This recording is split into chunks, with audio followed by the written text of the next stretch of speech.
मुग्धा मुहुर्विदधति वदने मुरारे प्रेमत्रपा प्रणिहितानि गतागतानि मालादृशोर्मधुकरीव महोत्पलेया सा मे श्रियं दिशतु सागरसम्भवाया आमीलिताक्षमधिगम्य मुदा मुकुन्दम् आनन्दकन्दमनिमेषमनङ्गतन्त्रम् आकेकरस्थितकनीनिकपक्ष्मनेत्रम् भूत्यै भवेन् मम भुजङ्गशयाङ्गनाया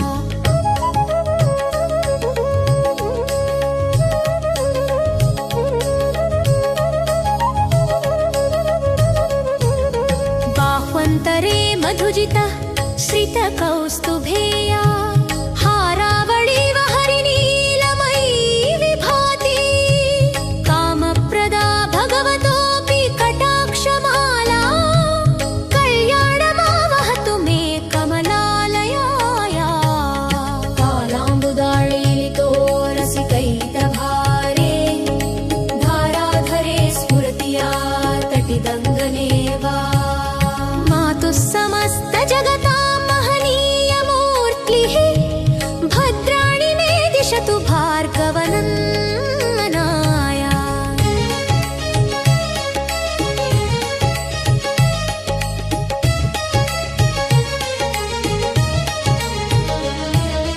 प्राप्तं पदं प्रथमतः खलु यत्प्रभावात् माङ्गल्यभाजि मधुमाधिनि मन्मथेन मय्यापतेत् तदिह मम धरमीक्षणार्धम् मन्दालसं चामकरालय कन्यकाया विश्वामरेन्द्रपदविभ्रमदानदपुष्यम् आनन्दहेतुरधिकं मुरविद्विषोऽपि ईशन्निषीदतु मयि क्षणमीक्षणार्धम् इन्दीवरोदरसहोदरमिन्दिराया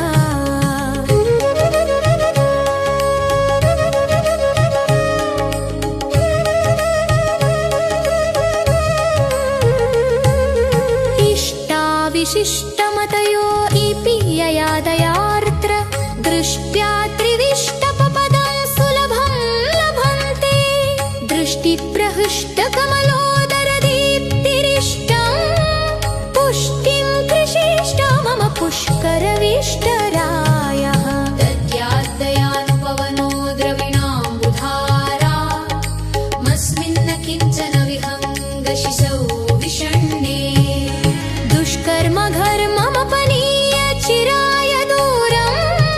नारायण प्रणयिनी नयनाम्बुवाहः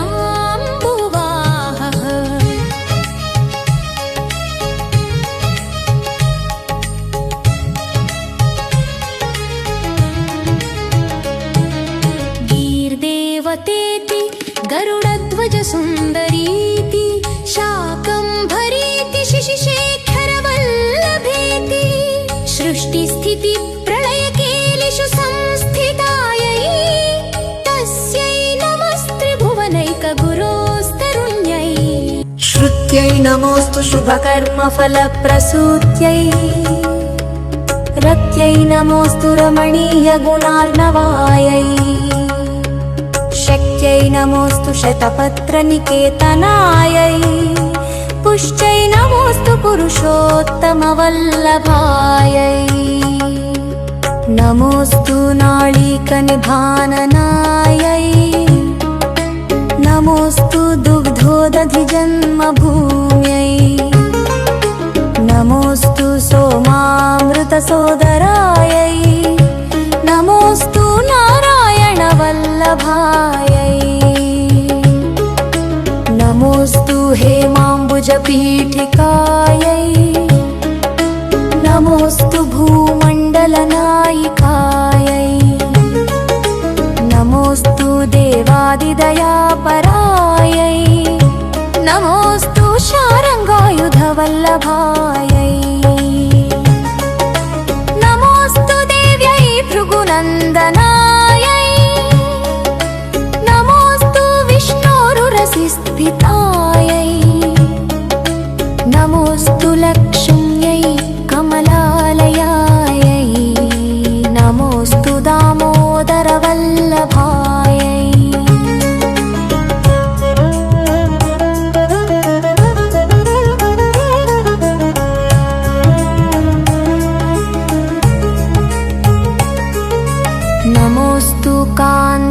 कमलेक्षणायै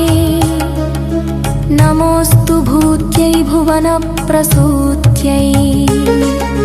नमोऽस्तु देवादिभिरर्चितायै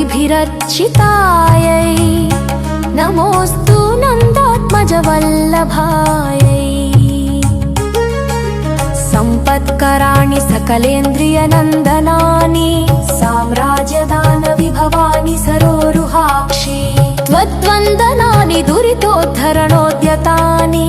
मामेव मातरनिशं कलयन्तु मान्ये यत्कटाक्षसमुपासनाविधिः सेवकस्य सकलार्थसम्पदः सन्तनोति वचनङ्गमानसैः त्वां मुरारिहृदयेश्वरीं भजे सरसिजनिलये सरोजहस्ते धवलतमां सुखगन्धमाल्यशोभे भगवति हरिवल्लभे मनोज्ञे त्रिभुवनभूतिकरि प्रसीद मह्यम् दिग्हस्तिभिः कनककुम्भमुखावसृष्ट स्वर्वाहिनी विमलचारुजलप्लुताङ्गी प्रातर्नमामि जगतां जननीमशेष लोकाधिनाथ गृहिणी अमृताब्धिपुत्री कमले कमलाक्षवल्लभे त्वम् करुणापूरतरङ्गितैरपाङ्गैः अवलोकय मामकिञ्चनाना प्रथमं पात्रमकृत्रिमं दयायाः स्तुवन्ति ये स्तुतिभिरमूभिर